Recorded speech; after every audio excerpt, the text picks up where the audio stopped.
नमस्कार, न्याय टीवी में आप सभी दर्शकों का स्वागत है। कोर्ट राउंडअप की खबरें अब विस्तार से।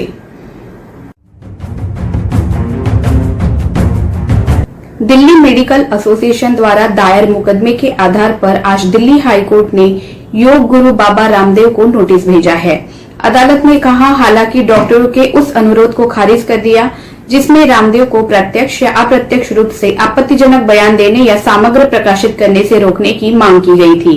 डॉक्टरों के निकाय ने बाबा रामदेव पर उनके बयान के लिए ₹1 का सांकेतिक नुकसान और बिना शर्त माफी की भी मांग की थी। कोर्ट ने डॉक्टरों के निकाय को मुकदमे की जगह याचिका दाखिल करने के लिए कहा है। सुनवाई के दौरान कोर्ट में काफी गर्मागर्म बहस हुई।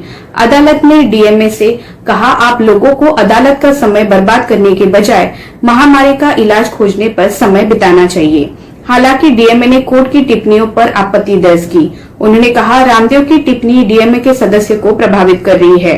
वो डॉक्टरों के नाम बुला रहे हैं। वो कह रहे हैं कि ये विज्ञान एलोपैथी नकली है। रामदेव 0% मृत्यु दर के साथ कोविड के इलाज के रूप में कोरोनिल का झूठा प्रतिनिधित्व कर रहे हैं। यहाँ तक कि सरकार ने उनसे इसका विज्ञापन नहीं करने के लिए कहा है। इस बीच उन्होंने 250 करोड़ रुपए का कोरोनिल बेच दिया। उनका बात भी कोई नहीं कर सकता रामदेव को लेकिन एक शोर मचा रहे हैं। केंद्रीय मंत्रिमंडल ने बुधवार को मॉडल किराएदारी कानून मॉडल टेनेंसी एक्ट को मंजूरी दे दी है। इसके तहत संपत्ति को किराए पर देने से पहले मकान मालिक और किराएदार के बीच लिखित समझौता अनिवार्य होगा।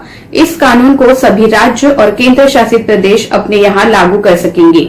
ये कानून किराएदार और मकान मालिक दोनों को समान अधिकार देता है। इससे शहरी और ग्रामीण दोनों क्षेत्रों में खाली पड़ी 1 करोड़ से ज्यादा प्रॉपर्टी को किराए पर चढ़ाया जा सकेगा।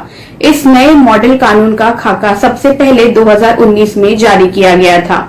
मंत्रिमंडल के बुधवार के फैसलों की जानकारी देते हुए केंद्रीय आवास एवं शहरी मामलों के मंत्री हरदीप सिंह पुरी ने कहा कि इस नए कानून से पुरानी व्यवस्था प्रभावित नहीं होगी। पगड़ी व्यवस्था पर भी असर नहीं पड़ेगा। पहले से जो लोग किराए पर रह रहे हैं या जिन्होंने अपनी प्रॉपर्टी किराए पर चढ़ा रखी है, उन पर भी ये लागू नहीं होगा। ये मॉडल कानून है और ये राज्यों पर निर्भर करता है कि वो इसे अपने यहाँ लागू करे या ना करे।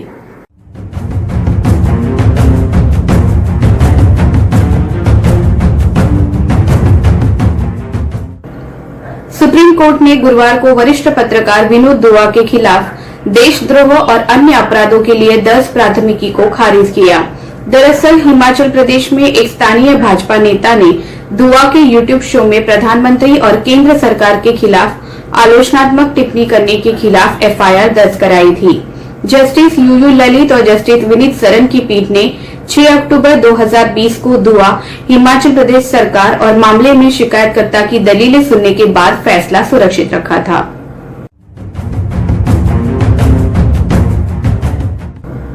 दिल्ली हाईकोर्ट से ड्रग कंट्रोलर ने गुरुवार को कहा कि कोविड-19 दवाओं के अनधिकृत स्टॉक की जमाखोरी के लिए गौतम गंभीर फाउंडेशन के खिलाफ कार्रवाई करेंगे। ड्रग कंट्रोलर ने आगे कहा कि गौतम गंभीर फाउंडेशन ने ड्रग्स एंड कॉस्मेटिक्स एक्ट के प्रावधानों का उल्लंघन किया है।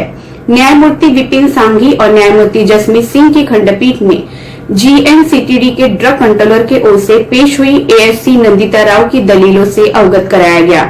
कोर्ट ने ड्रग कंट्रोलर को गौतम गंभीर और आप विधायक प्रवीण कुमार के खिलाफ जांच के संबंध में नई स्थिति रिपोर्ट दाखिल करने का निर्देश दिया है।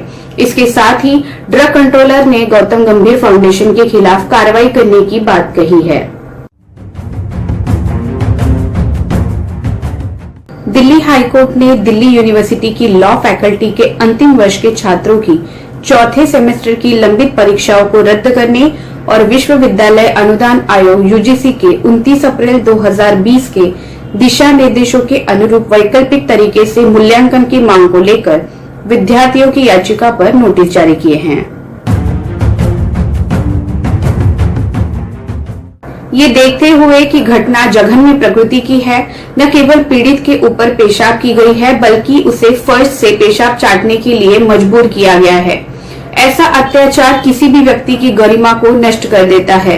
चिकमगलुरु के विशेष जज ने मंगलवार को police sub inspector Arjun Gowda को अग्रिम जमानत देने से इनकार कर दिया।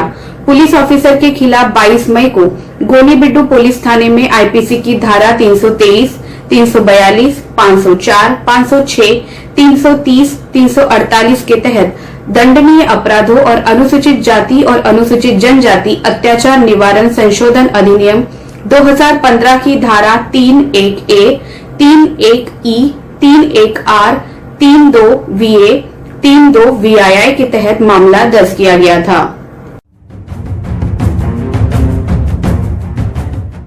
पंजाब एंड हरियाणा हाईकोर्ट ने दोहराया है कि जेजे अधिनियम जुवेनाइल जस्टिस एक्ट की धारा 12 के तहत एक किशोर की जमानत अर्जी पर विचाराधीन बच्चे की सामाजिक जांच रिपोर्ट को ध्यान में रखते हुए फैसला किया जाना चाहिए।